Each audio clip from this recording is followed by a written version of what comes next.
Hello students, कैसे हो। अपना जो टॉपिक चल रहा था वो fundamental of force in nature, जिसके अंदर अपनों ने फर्स्ट फोर्स पढ़ा था ग्रेविटेशनल फोर्स, सेकंड पढ़ा था इलेक्ट्रोमैग्नेटिक फोर्स, थर्ड स्टडी की थी स्ट्रॉन्ग न्यूक्लियर फोर्स की। जो अपने फोर्थ फोर्स आ रहा है नेचर का वो वीक न्यूक्लियर फोर्स है। इस फोर्स का अपने ज्यादा यूज नहीं करते हैं, तो इसको अपनी डिटेल से भी नहीं पढ़ेंगे, थोड़ा बहुत इसको डिस्कस कर लेंगे। ठीक है, इसको अपने कहीं भी काम में यूज नहीं लेते। ठीक है, तो जो वीक न्यूक्लियर फोर्स है अपना वो क्या है? It is a force which act between an electron and अनचार्ज particle neutrino. जो अपना न्यूक्लियर वीक न्यूक्लियर फोर्स है वो इलेक्ट्रॉन और अनचार्ज पार्टिकल न्यूट्रॉनों के बीच लगेगा ड्यूरिंग द बीटा डीके। जो ये डीके शब्द आया, इस डीके शब्द के बारे में जो वर्ड आया अपना, इसके अपने 12th क्लास के अंदर डिटेल से है ये अपने पूरा डीके, तो beta decay, alpha decay, gamma decay. ठीक है, ए रेडियो एक्टिव एलिमेंट्स। बस आपको थोड़ा बहुत ही इसमें फोर्स के बारे में देखना है कि इलेक्ट्रॉन और अनचार्ज पार्टिकल न्यूट्रॉनों के बीच में ये फोर्स काम करेगा। ठीक है, तो इस प्रकार अपने जो अपने नेचर के फंडामेंटल फोर्सेस है उन 4 टाइप्स के फोर्स के बारे में अपने डिस्कस कर चुके हैं। रिपीट कर रहा हूं, जो फर्स्ट फोर्स था कौन सा? Gravitational force. जो ग्रेविटेशनल फोर्स था वो 2 मासेस के बीच में लगता था। ठीक है, सेकंड था इलेक्ट्रोमैग्नेटिक फोर्स, वो 2 चार्ज पार्टिकल।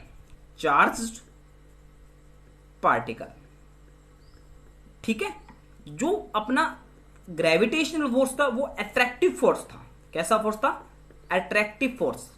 ठीक है, और जो इलेक्ट्रोमैग्नेटिक फोर्स था वो अट्रैक्टिव भी था और रिपल्सिव भी था और 2 चार्ज पार्टिकल के बीच में लगता था। जो थर्ड फोर्स था वो था strong nuclear force. Strong nuclear force ये भी क्या था? अट्रैक्टिव फोर्स था, बट जो स्ट्रॉन्ग न्यूक्लियर फोर्स था इस इलेक्ट्रोमैग्नेटिक फोर्स से 10 की पावर 2 टाइम्स क्या था? स्ट्रॉन्ग था nuclear force, strong nuclear force. ठीक है, और फोर्थ अपनों ने अभी डिस्कस किया वीक न्यूक्लियर फोर्स। इस वीक न्यूक्लियर फोर्स का बहुत कम यूज करते हैं अपनी फिजिक्स में। ठीक है, अब तो नेक्स्ट टॉपिक आ रहा है जो फिजिक्स के बेसिक पे बात करेंगे। अब अपने जो आने वाले 4 या 5 जितने भी लेक्चर आएंगे वो सारे फिजिक्स के एक बार बेसिक के ऊपर अपने बात करेंगे, कैसे फिजिक्स के बारे में अपनी बात करें, कौन कौन सी चीजें आगे जो काम आने वाली है। तो फर्स्ट टॉपिक है अपने पास फिजिकल क्वांटिटीज। फिजिकल क्वांटिटीज है क्या? What is physical quantities? 10 quantities which can be measure और weighted are called physical quantities. मतलब मीन कि वे क्वांटिटीज जिन्हें अपने क्या करें, मेजर भी कर सके और वेट भी कर सके। वे क्वांटिटीज जिन्हें अपने मेजर भी कर सके, वेट भी कर सके, तो जितनी भी क्वांटिटीज होगी वो क्या होगी? अपनी फिजिकल क्वांटिटीज होगी। फॉर लाइक दिस मास, मास को अपने वेट कर सकते हैं, लेंथ को भी अपने मेजर कर सकते हैं। जैसे ही आपको पेंसिल दिखाई दे रही है, इस पेंसिल की लेंथ को अपने मेजर कर सकते हैं ना, इसका वेट भी मेजर कर सकते हैं। ठीक है, टाइम को तो कर ही सकते हैं। फोर्स, अब बात करें ये पेंसिल है, इस पर मैं कितना फोर्स लगा रहा हूं, इस पे मैं कितना फोर्स लगा रहा हूं, उसको भी अपने फोर्स को बोलते हैं। 1 न्यूटन फोर्स लग रहा है, 2 न्यूटन फोर्स लग रहा है, 3 न्यूटन फोर्स लग रहा है, उस फोर्स को भी अपने क्या कर सकते हैं? मेजर कर सकते हैं। वेलोसिटी, मतलब बात करें अपने वेलोसिटी की, आप कभी गाड़ी में गए हो तो अपने क्या करते हैं? गाड़ी के मीटर की तरफ देखते हैं तो गाड़ी अपनी 40 मीटर पर सेकेंड या 20 किलोमीटर पर सेकेंड, उसके हिसाब से वो मीटर लगा होता है, उसमें अपने देख रहे हैं गाड़ी 40 चल रही है, 50, उसको मेजर कर सकते हैं ना, तो वो क्या होती है? वेलोसिटी होती है। ठीक है, बात समझ आई? फिजिकल क्वांटिटीज वे क्वांटिटीज जिनको अपने क्या कर सके? मेजर कर सके, वेट कर सके, तो वो जितनी भी क्वांटिटीज होगी वो सारी की सारी क्या होगी? अपने पास फिजिकल क्वांटिटीज होगी। ठीक है, यहां पे फॉर लाइक दिस मैंने 3 या 4 क्वांटिटीज की बात की है। अब नेक्स्ट बात करते हैं फिजिकल क्वांटिटीज आर 2 टाइप्स। जो फिजिकल क्वांटिटीज है वो टू टाइप्स के, फर्स्ट क्वांटिटी है फंडामेंटल क्वांटिटीज और सेकंड है derived quantities. First of all अपने फंडामेंटल क्वांटिटीज के बारे में डिस्कस करेंगे, सेकंड डिराइव्ड क्वांटिटीज की। तो first fundamental quantities. What is fundamental quantities?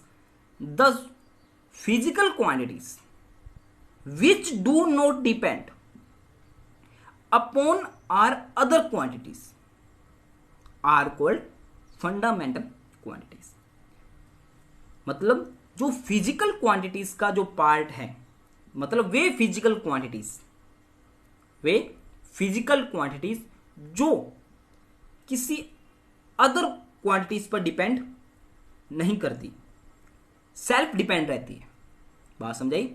Way quantities जो सेल्फ डिपेंड रही और अदर क्वांटिटीज पर डिपेंड ना रही, तो वो क्वांटिटीज क्या होगी? Physical quantities. सिंपल सी बात है, सीधा डायरेक्ट बोले तो वे क्वांटिटीज जो सेल्फ डिपेंड रहे, तो वे क्वांटिटी क्या होगी? Fundamental quantity. For like this 3 अपने पास क्वांटिटीज हैं, मास, लेंथ, टाइम। अब फॉर एग्जाम्पल बात करें, क्या अपने टाइम को लेंथ के रूप में मेजर कर सकते हैं? नहीं कर सकते। टाइम को तो अपने सेकंड या मिनट के रूप में ही मेजर कर सकते हैं।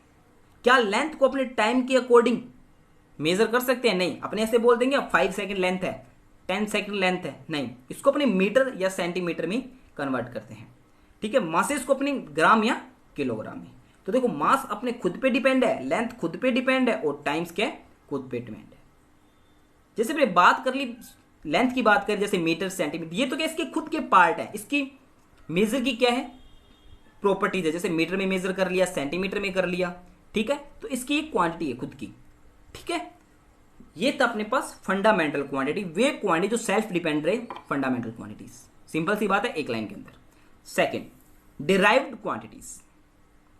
डिराइव्ड क्वांटिटीज की सिंपल सी बात करना, जितनी भी क्वांटिटीज है वे क्वांटिटीज जो फंडामेंटल क्वांटिटीज पर क्या रहे? डिपेंड रहे।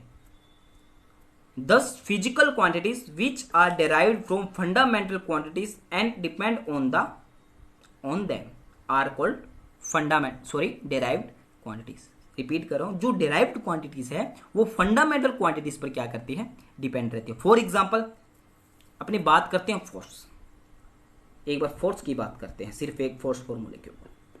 फोर्स का फॉर्मूला क्या होता है? Mass into acceleration. 10th class में अच्छे से पढ़ के आए हो, मास इंटू में एक्सेलरेशन, ठीक है। मास इंटू में एक्सेलरेशन। अब देखो, ये मास क्या है? Fundamental quantities. एक्सेलरेशन क्या है? अगर एक्सेलरेशन की फॉर्मूले की बात करें तो वो होता है डिस्टेंस अपॉन में टाइम। तो इसके साथ यहां अगर मल्टीप्लाई में लिखूं तो डिस्टेंस अपॉन में टाइम लिख सकता हूं, क्योंकि एक्सेलरेशन का फॉर्मूला क्या होता है? डिस्टेंस अपॉन में टाइम।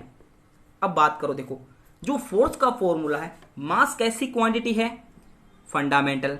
डिस्टेंस मत को लेंथ भी बोल सकते हैं, वो भी कैसी है? फंडामेंटल। टाइम भी क्या है? Fundamental quantity. तो ये फंडामेंटल क्वांटिटी कंबाइन होकर कैसी क्वांटिटी बना रही है? डिराइव्ड क्वांटिटीज बना रही है। फॉर एग्जाम्पल वर्क की बात करें, वर्क कैसा है? Force into displacement. Force into displacement. Force कैसी क्वांटिटी है? ये मैंने यहाँ पे तो मास भी आ रहा है, डिस्टेंस भी है और टाइम भी है। तीनों डिस्टेंस में एक डिस्टेंस और कन्वर्ट होगी, ऐड होगी, तो ये भी क्या होगी? ये डिराइव्ड क्वांटिटीज। तो डिराइव्ड क्वांटिटीज वे क्वांटिटीज जो फंडामेंटल क्वांटिटीज पर क्या रहे? डिपेंड रहे, तो वो क्वांटिटीज क्या होगी? डिराइव्ड क्वांटिटीज होगी, ठीक है। सिंपल सी बात थी। तो आज की क्लास में अपने सिर्फ फिजिकल क्वांटिटीज के बारे में डिस्कस किया है कि फिजिकल क्वांटिटीज कौन कौन होगी, जिसको अपने मेजर या वेट कर सके, वो क्या होगी? Physical quantities. अब फिजिकल क्वांटिटीज को आगे 2 टाइप्स में डिवाइड कर दिया, फंडामेंटल और डिराइव्ड। फंडामेंटल क्वांटिटीज जो सेल्फ डिपेंड रहे वो 3 है, मास, लेंथ, टाइम, ठीक है। डिराइव्ड क्वांटिटीज बहुत है, तो अपने सिर्फ 2 या 3 पर डिस्कस किया है कि वे क्वांटिटीज जो फंडामेंटल क्वांटिटीज पर क्या कर रही है? डिपेंड कर रही है, तो वो quantities derived quantities. For example force के बारे में मैंने डिस्कस कर लिया और वर्क के बारे में डिस्कस कर लिया, ठीक है। Thank you.